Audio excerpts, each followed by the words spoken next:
चौरा गांव के खेतों में इन दिनों खुदाई का काम चल रहा था। असल में इसी गांव से होकर एक अच्छी सड़क गुजरनी थी, इसलिए यहाँ खुदाई शुरू की गई थी।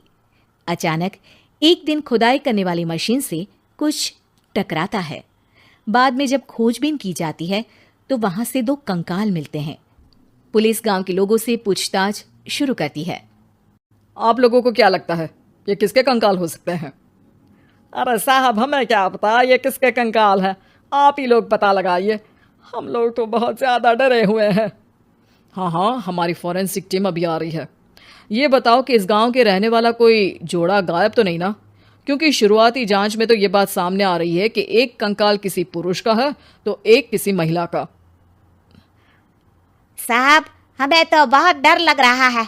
ऐसे कंकाल मिलने का मतलब गांव के आसपास ही किसी की हत्या हुई है या फिर किसी को जलाकर मार डाला गया है। हाँ साहब, हम अपने परिवार को लेकर बहुत ही ज़्यादा परेशान हैं।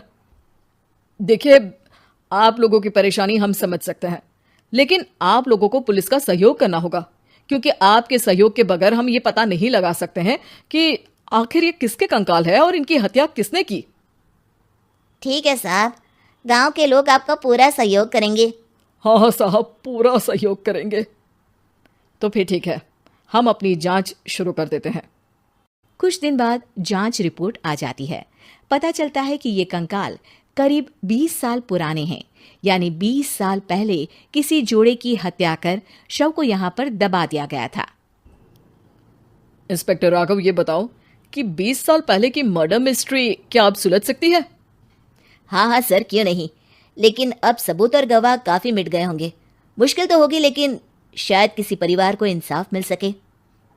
इंस्पेक्टर राघव, आप बिल्कुल सही कह रहे हैं। किसी परिवार को तो इंसाफ मिलेगा ही और किसी को उसके किए की सजा भी मिलेगी। जी सर, मैंने तो जांच शुरू भी कर दी है। 20 साल पहले इस गांव के 2 जोड़े अचानक कहीं गायब हो गए थे। मैंने दोनों ही परिवारों के बाकी के सदस्यों से बातचीत शुरू की तो उन्होंने बताया कि उनके बच्चे शहर गए थे, लेकिन आज तक वापस नहीं लौटे हैं। लेकिन ये दोनों शव किस परिवार के सदस्यों के हैं, ये कैसे पता चल सकेगा? सर, मैंने डीएनए टेस्ट करवा लिया है। आज शाम तक इसकी रिपोर्ट भी आ जाएगी। अच्छा, ठीक है।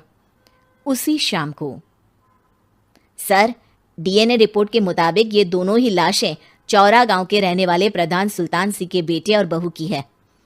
लेकिन इनकी हत्याएं किसने की है, ये कैसे पता लगेगा? इसी का तो पता लगाने की कोशिश में जुटा हूं सर। आज सुल्तान सिंह से मिलने भी जा रहा हूं। मेरा बेटा और बहू तो मेरे लिए सिर्फ यादों में ही रह गए थे, हमें उनकी लाशें तक नहीं मिल सकी थी। आज 20 साल बाद उनके कंकाल मिले हैं, मैं अब किसके लिए जीऊं? लेकिन सर, क्या आपकी किसी से कोई दुश्मनी थी? अपने बेटे बहू की हत्या के लिए आप किसे जिम्मेदार मान रहे हैं? अब मैं किसका नाम बोलूं? मेरी तो किसी से दुश्मनी नहीं थी, बस मेरे बेटे बहू को कोई वापस ला पाता।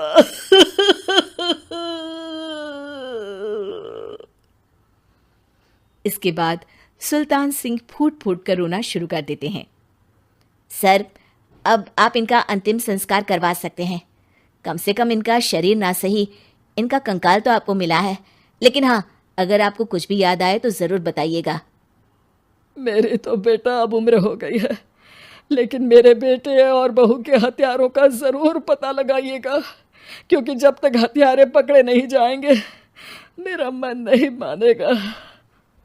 सर, हमारी पूरी कोशिश रहेगी हत्यारे को पकड़ने की। लेकिन एक बात बताइए, उस वक्त आपको किस पर शक गया था? उस वक्त मेरे एक ड्राइवर को पकड़ा गया था, लेकिन सबूतों के अभाव में उसे छोड़ दिया गया था। अच्छा, और ड्राइवर पर कैसे शक हुआ था? क्योंकि उस दिन ड्राइवर छुट्टी पर था। उस समय लेकिन लाश क्यों नहीं मिल सकी थी?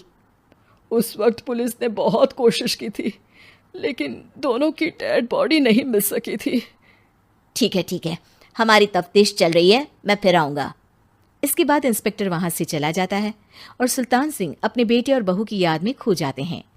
कुछ दिन बाद सुल्तान सर, एक बात बताइए, जब आपके बेटे बहू की हत्या हुई थी, उसी के आसपास आपके ही गांव का रहने वाला एक और जोड़ा उसी वक्त गायब हो गया था ना? हाँ सर, अलका और अभिषेक, वो भी मेरे बच्चों जैसे ही थे। तो फिर वो कहाँ है? उनका भी आज तक पता नहीं चल सका, लेकिन बताते हैं कि कुछ साल पहले अभिषेक को गांव के ही किसी आदमी ने मुंबई में देखा था, लेकिन फिर वो गायब हो गया। यानी अभिषेक और अलका की हत्या नहीं हुई थी, बल्कि उन्होंने किसी वजह से खुद ही गांव छोड़ दिया था। हाँ हाँ, हो सकता है, क्योंकि अभिषेक मेरे बेटे संतोष का अच्छा दोस्त था और उसका मेरे घर भी आना जाना लगा रहता था। हो सकता है कि उसने मेरे बेटे और बहू के बारे में सुन लिया हो और ये गांव छोड़ दिया हो सकता है। उनके परिवार का कोई अब नहीं रहता क्या इस गांव में? अब तो कोई नहीं रहता। एक चाचा थे, लेकिन उन्होंने भी अपना पुश्तैनी मकान बेच दिया है। वो भी अब कहीं शहर में ही बस गए हैं। ओह, अभिषेक और अलका के बारे में भी पता लगाना होगा। हो सकता है कि वही इस हत्या के बारे में कुछ बता सके। हो तो सकता है, लेकिन वो बेचारे तो खुद ही वक्त के मारे थे, वो क्या बताएंगे। फिर भी सर, जब केस दोबारा खुला है तो जांच तो करनी ही पड़ेगी, और इस बार तो लाशें भी बरामद हुई है। कुछ दिन तक लगातार तफ्तीश चलती रही। एक दिन थाने से सुल्तान सिंह को फोन आता है। हाँ, कौन बोल रहा है? सर, मैं कांस्टेबल तुलाराम बोल रहा हूँ थाने से। आपको थाने आना पड़ेगा। थाने? लेकिन क्यों? सर, किसी की पहचान करवानी है। अच्छा ठीक है, मैं दोपहर तक पहुंचता हूँ। सुल्तान सिंह दोपहर में थाने पहुंचता है। कई पुलिस के अधिकारी वहां मौजूद रहते हैं। सर, आपके बेटे की हत्या का रहस्य आज शायद सुलझ जाए। अच्छा इंस्पेक्टर राघव, पर वो कैसे? सर, उस आदमी को देखिए, क्या वही अभिषेक है? सुल्तान सिंह की आंखों में हैरानी से आंसू आ जाते हैं। हाँ सर, यही अभिषेक है। ये आपको कहाँ से मिला? सिर्फ अभिषेक ही नहीं, बल्कि इसकी पत्नी अलका भी इसके साथ है। मैडम, जरा अभिषेक की पत्नी को लाइए। जैसे ही अलका को पेश किया जाता है, सुल्तान सिंह जमीन पर गिर जाते हैं। सुल्तान सर, क्या हुआ आपको? आप अलका को देखकर गिर क्यों गए? सुल्तान सिंह सर पकड़कर बैठ जाते हैं। ये अलका नहीं, बल्कि ये तो मेरी बहू रितु है। पूरा थाना एक दूसरे का मुंह देखने लगता है। क्या? इसके बाद हर किसी को दो कंकाल और हत्या का रहस्य समझ में आ गया। अभिषेक और रितु ने मिलकर संतोष और अलका की हत्या की थी और लाश को जमीन के नीचे दबा दिया था। आज 20 साल बाद इस हत्या का रहस्य खुल सका था कि अवैध प्रेम संबंध में दो मासूमों की जान गई थी।